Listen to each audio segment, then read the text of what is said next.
Palla prende il primo tempo per il Cilenipava, ottimo tiro, non trova spazio con del Sassana, Pietro Di Pietro dall'ala ci prova, dall'ala ci prova la Hilber, 9 metri per il Cilenipava. Gran bel tiro in movimento da parte della Borrini del primo tempo, giro palla del Cellini Padova, bella la finta. Cellini con la Prela, 19-14.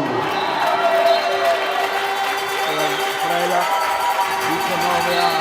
19-14, allunga di nuovo dal pivot.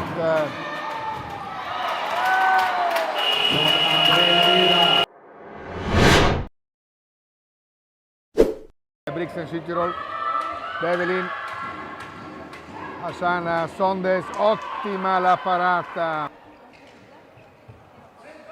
Vari incroci, ottimo tiro della Serena, parata eccezionale della Brunsto Monica e in contropiede la Sara Hilber. Palla di nuovo rimessa in gioco, velocissima la Di Pietro che organizza l'attacco del Cellini Padova. Tanic che si mette in posizione come secondo pivot, schiaccia la palla invece dal pivot il numero 21 Okorie Ifeoma.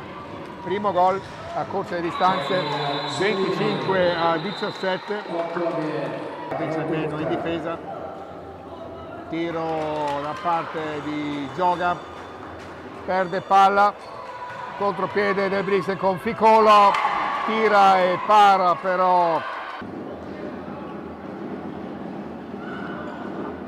Tanti errori tecnici su ambedue i lati, ottima la penetrazione di Borrini dall'ala destra, possesso di palla per il Brixen Südtirol, Sozio dall'ala, la Sozio Elisa, seconda rete per la Sozio Elisa, dopo 35-25, quando manca un secondo e finisce più 10 per il Brixen.